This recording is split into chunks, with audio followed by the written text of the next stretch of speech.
घर असावे घरासारखे, नकोत नुसत्या भिंती, तिथं असावा प्रेम जिव्हाळा, नकोत नुसती नाती. महाराष्ट्र थोर समाजसुधारकांचा ऐतिहासिक वारसा असलेलं हे राज्य आजही प्रकाश आमटे, सिंधुताई सपकाळ, अभय आणि राणी बंग अशा अनेकांनी ही परंपरा या पुरोगामी महाराष्ट्रात सुरू ठेवली आहे. यात खारीचा वाटा असलेल्या हजारो लहान मोठ्या सामाजिक संस्था आज महाराष्ट्रात कार्यरत आहेत. मराठवाड्याच्या दुर्गम भागात बीड जिल्ह्यातील गेवराई इथं अशीच एक छोटीशी संस्था वटवृक्षाच्या ओढीनं मूळ धरत आहे. आईवडिलांना पोरकं झालेल्या अनाथ मुलांना त्यांचं नैसर्गिक बालपण आणि सर्वांगीण शिक्षण देणारी ही संस्था म्हणजे सहारा अनाथालय परिवार. हे अनाथालय चालवतोय बीड जिल्ह्यातील आष्टी तालुक्यातील पाटसरा गावचा 27 वर्षाचा एक उमदा तरुण संतोष नारायण गर्जे. आई वडील ऊसतोड कामगार, बेताचीच जमीन, 6 भावंड, शिक्षण जेमतेम असा हा मोडका संसार. मात्र याच कुटुंबातील दुर्दैवी अपघातातून संतोषनं हे अनाथालय सुरू करण्याची प्रेरणा घेतली. माझ्यापेक्षा एक मोठी बहीण होती आणि दुर्दैवाने तिचं याच्यामध्ये प्रेग्नंट म्हणजे जे बाळणपणामध्ये निधन झालं आणि तिची एक छोटीशी मुलगी होती 1 वर्षाची साधारण. आणि तिचं एक पोरकेपणा आणि बहीण एक्सपायर झाली तर तिच्या अगोदर म्हणजे वडील घेऊन येणार होते 2 दिवसामध्ये तिला. आणि झालं असं की ते शक्य नाही झाले त्यांना पेरणीचे दिवस असल्यामुळे आणि ते घेऊन एकटेच आले. आणि त्याच्यानंतर 2 दिवसात कळलं की तुमची मुलगी गेली. मग वडिलांचं एक अपराधीपणाची भावना त्यांच्या मनामध्ये निर्माण झाली की कदाचित मी माझ्या मुलीला घेऊन आलो असतो तर माझी मुलगी वायाला गेली नसती किंवा मरण पावली नसती. अशा प्रकारचं त्यांच्या मनामध्ये जे अपराधीपणाची भावना आली आणि झालं असं की तेही एक स्वतःला अपराधी मानायला लागले या कारणाला. आणि त्याच्यातूनच एक दिवस घरामध्ये न सांगता जे घरामधून निघून गेले तेव्हा ते कायमच्याच आजपर्यंत म्हणजे परत आलेले असते तेव्हापासून निघून गेले. मग एक बहिणीच्या मुलीचे पोरकेपणाची पोरकी झाली होती एक प्रकारची आणि मलाही तसं पोरकेपणा स्वतःला जाणवायला लागला. आणि मग जी जगण्यातली जी शून्यता असते पोगळी असते तर ती खूप जाणवायला लागली. आत्मपरीक्षण झालं आणि एक आपल्यासारखी जे काही मुलं असतील तर त्या मुलांसाठी आपण काही जर करू शकलो तर काय हरकत आहे. आपल्या आयुष्यात त्या कामाचं म्हणजे अशा मुलांसाठी हे करावं आणि त्याच्यातूनच मग मी ह्या प्रकल्पाला सुरुवात केली. यासाठी योग्य जागेच्या शोधात संतोषनं मराठवाड्यातल्या बऱ्याचशा भागाची पायपीट केली. असं लोकेशन पाहिजे होतं की जिथं मुलांना खरंच गरज आहे. आणि बीड जिल्ह्यामध्ये त्यावेळेस थोडंसं मी सर्वे केला तर असा प्रकल्प कुठंच नव्हता. आणि मग विचार केला की मग आपण बीडमध्ये का चालू करू नये. आणि त्याच्यामध्ये गेवराई हा असा एक थोडासा जिल्हा तालुका होता की बऱ्याच वाईट कारणांनी गाजलेला होता. झालं असं की मग इथं एक मागासवर्गीय, इतर मागासवर्गीय, अनुसूचित जाती जमातीचे लोक भरपूर होते आणि त्यांच्या याच्यामध्ये बऱ्याच अशा घटना घडलेल्या असतात की व्यसनाधीनता असते, त्याच्यानंतर बहुपत्नीत्व एक प्रथा ती एक आहे जास्त, आणि ऊसतोड कामगार हे लोक भरपूर मोठ्या प्रमाणात असतात. आणि यांच्यामध्ये हे मुलींना छळ होण्यासाठी मारणं किंवा एक दुसरी बायको करणं हे सहज गोष्टी आहेत त्यांच्यासाठी. आणि इथं जागा वाटली की इथच्या मुलांना गरज आहे आणि त्याच्यातूनच मग गेवराईच्या ठिकाणी मी हा प्रकल्प चालू करण्यासाठी ठरवला. चांगलं काम म्हटलं की हाताला हात येऊन मिळतातच. सुरुवातीला तर एकतर माझी कुठे ओळख वगैरे काहीच नव्हती आणि जास्त काही अनुभवही नव्हता. त्याच्यामुळे एक सुदैवाने एक मित्र भेटला, औरंगाबादला काही दिवस काम करत होतं त्या काळामध्ये. एक मित्र भेटला, त्याच्याशी ओळख झाली आणि त्याला बोलून दाखवला संकल्प की मला अशा मुलांसाठी काम करायचं. मित्राच्या मदतीने थोडीशी शेतीच्या ठिकाणी एक शेती मिळवली. गेवराईतील दुकानदारानं उधारीवर दिलेल्या 90 पत्र्यांची शेड उभारून 7 जून 2004ला या कार्याची सुरुवात झाली. सुरुवातीच्या काळामध्ये 7 मुलं आली माझ्याकडं. ते मुलं आणण्यासाठी मग मी गावचे सरपंच आणि त्याच्यानंतर मुख्याध्यापक अशा 2 लोकांकडे गेलो. त्यांना सांगितले की मी असा प्रकल्प चालवतो आणि याच्या अंतर्गत ह्या अशा प्रकारचे मुलं असतील की ज्या मुलांना आई नाही, वडील नाही आहे किंवा एक प्रकारचा पालक नाही आहे, आणखी घटस्फोटीत येतं, वडील काही कारणानिमित्त किंवा तुरुंगात गेलेले आहेत, अशा वेगवेगळ्या घटनांमध्ये जे काही असे असतील आणि ज्यांना खरंच ॲक्च्युली शिक्षणाची गरज आहे तर अशा मुलांसाठी काय करू आपण, असा प्रकल्प चालू करतो आणि त्यासाठी तुमच्या गावामध्ये जर काही मुलं असतील तर ते आमच्याकडे पाठवा. मात्र शेतीतील पत्र्याचं शेड, पाऊस पाण्याचे दिवस, मुलांच्या शिक्षणाचा प्रश्न, रस्त्याची वाणवा या सगळ्या गोष्टींचा विचार करून काही दिवसातच अनाथालय जाते गावातील शेतातून गेवराई गावात भाड्याच्या जागेत स्थलांतरित करण्यात आलं. आज या अनाथालयात 35 मुलं आहेत. त्यांच्या जेवणाचा, राहण्याचा, शिक्षणाचा खर्च भागवणं ही खरंच तारेवरची कसरत आहे. मागील 5 ते 6 वर्षांपासून संतोष लोकांकडून पैसे, धान्य आणि इतर स्वरूपात जी काही मदत मिळेल त्यासाठी गावोगाव फिरत असतो. हे सगळं करत असताना त्याला कधी कधी मदत मिळते तर कधी कधी रिकाम्या हातानं परत यावं लागतं. मदत जास्त प्रमाणामध्ये काही मिळतच नव्हती. जे काही मूल हे होतं, मग रोजची गरज होती ती पण मिळत नव्हती. साधारण ज्यावेळेस आपण 40-45 दरवाजे फिरायचो त्यावेळेस कुठं आपल्याला साधारण 250, 260, 270 किंवा 230 इतकी मदत मिळायची आणि त्याच्यासाठी मग खूप फिरावं लागायचं. यासारख्या अनंत अडचणींवर मात करून मुलांना त्यांचं नैसर्गिक बालपण आपण दिलंच पाहिजे याच ध्येयानं आजपर्यंत हा प्रवास चालू आहे. सहारा अनाथालयात वेगवेगळ्या कौटुंबिक पार्श्वभूमीची मुलं आहेत. कोणी आई नसलेली, कोणी वडील नसलेले, कुणाच्या वडिलांनी दुसरी बायको केली तर कुणाचे वडील तुरुंगात आहेत.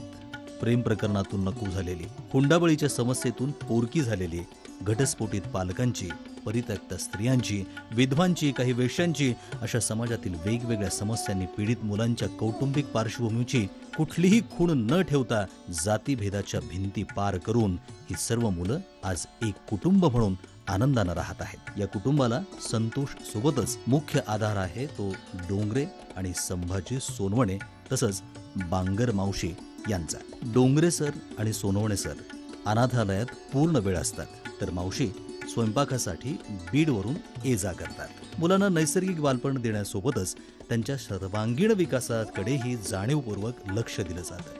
मुलांचा दिवस सकाळी 6 वाजल्यापासून शिस्तबद्ध पद्धतीनं सुरू होतो. उठल्यानंतर मुलं आपलं अंथरूण घडी घालून व्यवस्थित ठेवतात.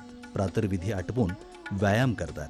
त्यानंतर आंघोळ झाल्यावर पहिली प्रार्थना होते. मग जेवण करून मुलं शाळेत जातात. सर्व मुलं सोबत एकाच रांगेत शाळेत जातात आणि एकाच रांगेत शाळेतून परत येतात. शाळेतून आल्यानंतर शाळेचे कपडे बदलून हातपाय धुवून वरांड्यात खेळायला जातात. वेगवेगळ्या प्रकारचे खेळ खेळून झाल्यानंतर संध्याकाळची प्रार्थना होते. रात्रीच्या जेवणानंतर मुलं एकत्र अभ्यास करतात. अशा प्रकारे झोपण्यापर्यंत त्यांचा दिवस येऊन संपतो. इथे एकत्र राहताना मुलामुलांमध्ये आपुलकीचे भावनिक नाते निर्माण झाले आहे. अनाथालयातील मोठी मुलं लहान भावा बहिणीप्रमाणे छोट्या छोट्या गोष्टीत त्यांची मदत करतात, काळजी घेतात. लहान मुलांना ब्रशवर पेस्ट देणं, त्यांना साबण लावून आंघोळ घालणं, त्यांचे कपडे बदलून देणं, त्यांचे कपडे धुणं, त्यांना जेवायला वाढणं, त्यांची ताटं धुणं, त्यांच्यासोबत खेळणं इथपासून तर त्यांना व्यवस्थित झोपवेपर्यंत मोठी मुलं या लहानग्यांची काळजी घेत असतात. अनाथालयात राहत असताना प्रत्येक जण आपल्याला वाटून दिलेली कामं व्यवस्थितपणे करतो. अनाथालयातील सर्व कामे मुले स्वतः करतात. जसं की सकाळी उठल्यावर झाडून घेणं, पाणी भरणं, स्वयंपाकास मदत करत असताना मावशीला पोळ्या टाकू लागणं, भाजी चिरून देणं, मावशी एखाद्या दिवशी न आल्यास संपूर्ण स्वयंपाक करणं, आलेल्या पाहुण्यांना चहा पाणी देणं, झाडांना पाणी घालणं, साफसफाई करणं, स्वच्छतागृहाची साफसफाई करणं, फरशी पुसणं, स्वयंपाकघर साफ करणं, स्वयंपाकघरातील भांडी लावणं, खुर्च्या लावणं, सरपण व्यवस्थित रचणं, अशा अनाथालयातील सर्व दैनंदिन कामात मुले आपला वाटा उचलतात अतिशय आनंदानं आणि व्यवस्थितपणे. अनाथालयातील कामाची शिस्त मुलांच्या छोट्या छोट्या वैयक्तिक कामातूनही दिसून येते. आपल्या अंथरुणाची घडी व्यवस्थित घालून, आपल्या सामानाची पेटी व्यवस्थित ठेवणं, आपले कपडे धुवून वाळत घालणं, प्रार्थना आणि जेवणाची वेळ आणि नियम पाळणं, आपल्या ताटातील अन्न संपवणं अर्थात वाया न घालणं, आपल्या जेवणाचे ताट स्वतः धुणं, सर्वांनी सोबत शाळेत जाणं, शाळेतून आल्यावर चप्पल व्यवस्थित काढणं, शाळेचा गणवेश घडी घालून पेटीत ठेवणं, अशी शिस्तबद्ध जीवनशैली या मुलांनी अंगीकारलेली आहे. शाही थाटातील मेजवानी मुलांच्या नशिबात नाहीच. मिळेल तशी भाजी भाकरी हाच नेहमीचा जेवणाचा बेत. तीच गोड मानून संतोष मुलासोबत खायला लागला की त्याच्यासोबत जेवता जेवता 2 घास जास्तच जातात. बालपण म्हणजे आजी आजोबांकडून छान छान गोष्टी ऐकण्याची धमाल असते. येथील लहानग्यांसाठी आजीबाई पण संतोषच आणि आजोबाही संतोषच. गोष्ट सांगण्याची ही दुहेरी भूमिका संतोष लीलया साकारतोय. कधी गोष्टीवर समाधान झालं नाही तर नाच गाण्याचीही फरमाईश होते आणि मुलांच्या आवडत्या गाण्यांवर संतोषचेही पाय लहान होऊन मुलांसोबत थिरकू लागतात. जेवण झालं, गोष्ट संपली, नाच संपला, पण खेळाची मजा भन्नाटच बरं. त्यासाठी संतोषला कधी क्रिकेटमधला फिल्डरही व्हायला लागतं, कधी दोरीवरच्या उड्याही माराव्या लागतात, कधी कॅरम घेऊन बसावं लागतं, तर कधी बुद्धिबळातील प्यादीही सरकवावी लागतात. या सर्व गमती जमती करत असताना शिक्षण, शिस्त, व्यवस्थापन यासारख्या गोष्टींचीही जाणीव ठेवायला लागते. त्यासाठी श्री गोरक्षनाथ भागवत डोंगरे आणि श्री संभाजी शिवाजी सोनवणे हे सामाजिक ध्येयानं प्रेरित झालेले 2 तरुण पूर्ण वेळ अनाथालयात राहून सक्षमपणे ही जबाबदारी पार पाडत आहेत. मुलं म्हणजे डोंगरे आणि सोनवणे सर आणि डोंगरे आणि सोनवणे सर म्हणजे मुलं. या पायावरच मुलांच्या भावी जीवनाची भिस्त अवलंबून आहे. याची शाश्वती त्यांच्या शब्दाशब्दातून जाणवते. एका मित्राच्या लग्नामध्ये आमची भेट झाली दोघांची. तर तिथं त्यांनी सांगितलं मी असा असा प्रकल्प चालवतोय म्हणे. तर म्हणजे मुलांसाठी काम करण्यासाठी एका व्यक्तीची गरज आहे म्हणजे. तर त्यावेळेस मग म्हणलं मी येतो, चालतं, माझं शिक्षण बी होईल आणि तुला पण मदत होईल. मी एक वेळेस आलो इथं, तर मी बोललो इथे काम करू शकतो का असं. तर सर म्हटले की हो करू शकतो. तर नंतर मग वाटलं असं, तर घरच्यांना विचारलं. घरच्याचे पण असे म्हणजे हे होतं की ते म्हणले की काहीतरी केलं म्हणजे बरं आहे. असं इकडे तिकडे फिरण्यापेक्षा तुझे नुसतं बोलतो समाज असं काहीतरी करून दाखवतो. त्यामुळे आलो इथं समजा. तर छोटी मुलं आली म्हणजे तिथं हे असतंच, पण आपणच त्यांच्यामध्ये एक मुलगा म्हणून जर राहिलं तर ते खूप सहकार्य करतात. ॲक्च्युली म्हणजे मुलांमध्ये त्यांना जी काय अडचण असेल तर त्यांच्यामध्ये एखादं त्यांना वाचायचा प्रॉब्लेम असेल किंवा एखादा जोडशब्द किंवा त्यांना काही कामात मदत लागलीच, समजा बकेट वगैरे काही निघत नसेल तर प्रत्येक कामामध्ये आम्ही त्यांच्यामध्ये सामावून गेलेलो असतो. 24 तास आम्ही इथेच असतो. आमचं राहणं खाणं पूर्ण वगैरे सारखं आम्ही त्यांच्या कामामध्ये असतो. पूर्ण वेळ अनाथालयात राहत असल्यामुळे डोंगरे सर आणि सोनवणे सरांचे मुलांशी जिव्हाळ्याचे संबंध तयार झाले. मुलांनाही त्यांच्याविषयी नितांत आदर आहे. शिक्षण हाच मुलांच्या भविष्याचा मुख्य आधार असणार आहे. या जाणीवेतून डोंगरे सर नियमितपणे मुलांचा अभ्यास घेतात, त्यांच्या अभ्यासातील अडीअडचणी सोडवतात. इतिहासातील थोरा मोठ्यांच्या चरित्रापासून तर जगातील कानाकोपऱ्याच्या माहितीचं सामान्य ज्ञान घेऊन माणूस घडवणारं शिक्षण इथं मुलांना दिलं जात आहे. भविष्यातील स्पर्धेचं युग लक्षात घेऊन सोनवणे सर नियमित इंग्रजी भाषेचे वर्ग घेतात. विज्ञान, तंत्रज्ञान, अर्थकारण, समाजकारण या विषयाचं व्यावहारिक ज्ञान मुलांच्या अंगी बांधवण्यासाठी हे दोघे सतत प्रयत्नशील असतात. डोंगरे सर आणि सोनवणे सर मुलांमध्ये राहून मुलांमधीलच एक झाले आहेत. काही काळ आपलं मोठंपण विसरून ते त्यांच्यातच मुलं होऊन खेळतात. मुलंही त्यांना आपल्या शाळेतील गमती जमती मनमोकळेपणाने सांगतात. हे सगळं करण्याचं कारण म्हणजे मुलांवर शिक्षणाचं ओझं होता कामा नये आणि मुलांना त्यांच्या नैसर्गिक बालपणाचा मनमुराद आनंद लुटता यावा. इथं मुलांना शिस्त आहे, पण ती त्यांना झेपेल एवढीच. त्यांना दैनंदिन कामंही आहेत, ती त्यांच्या शारीरिक कुवतीनुसार. मात्र खेळण्यासाठी कुठलंही बंधन नाही. मामाच्या पत्राच्या गमती जमतीपासून कॅरम बोर्डवरील हाताच्या बोटांची कमाल ते बुद्धीला तेजी आणणाऱ्या बुद्धिबळापर्यंत सगळ्या खेळांची मजा इथं मुलं लुटतात. पण क्रिकेटची मजा मात्र काही औरच. माय मरो पण मावशी जगो या उक्तीला जागणाऱ्या सर्व मुलांच्या लाडक्या मावशी म्हणजे सौ सुनंदा नारायण बांगर या चिमुकल्यांसोबतच अनाथालयातील सगळ्यांची भूक भागवण्याचं काम या बांगर मावशी एक हाती सांभाळतात. अगदी तुटपुंजा पगारावर बांगर मावशी हे काम आनंदानं आणि निष्ठेनं करतात. पण त्यासाठी त्यांना रोज बीडहून ये जा करावी लागते. म्हणजे मालकच आले होते नाही तर ते म्हणले की चांगली ड्युटी म्हणले आपलं शेतात जाऊ बरं आहे म्हणले आपल्या सावलीला. त्यामुळे आम्ही इथं 5-6 वर्ष झालं मला इथंच आहे. मुलं मावशीला स्वयंपाकात मदत करत असली तरी दळण करण्यापासून भाजी भाकरी करत ते स्वयंपाकातील भांडी धुण्यापर्यंत सर्व कामं मावशी मन लावून करतात. नेहमीच्या भाजी भाकरीच्या ताटात कधी कधी मुलं गोड पदार्थांचा हट्ट मावशीकडे धरतात आणि स्वयंपाकाचा सगळा शीण बाजूला सारून मावशी हा बालहट्ट आईच्या मायेनं पूर्ण करतात. पुरी करतो, कधी पुरी भाजी, बटाट्याची भाजी, पालक. मग सगळ्या मुलांना सण आम्ही कोणताच असं जाऊ देत. कधी शिरा करतो, कधी वरण भात चपाती करतो.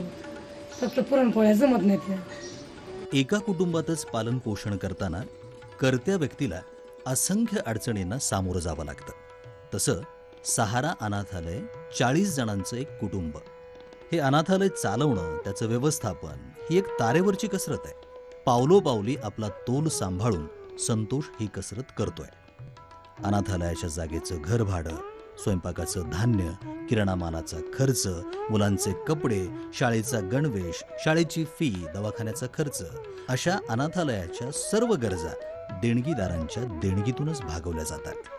त्यासाठी रात्रंदिवस संतोष एकेका दाराची कडी ठोठावत देणगीसाठी फिरत असतो. हे करण्यासाठी अनाथालयातील मुलंच संतोषची प्रेरणा आहेत. या परिस्थितीमुळे संतोषच्या मनात देणगीदारांविषयी अतिशय आदराची भावना आहे. त्यासाठी प्रत्येक देणगीदाराला पत्र लिहून तो त्यांचं ऋण व्यक्त करतो. देणगीदारही संतोषच्या कामाबद्दल समाधानी असल्यामुळे ते पुन्हा पुन्हा सढळ हाताने मदत करत असतात. अनाथालयाला वेगवेगळ्या स्वरूपाची मदत समाजातील दानशूर लोकांकडून मिळत असते.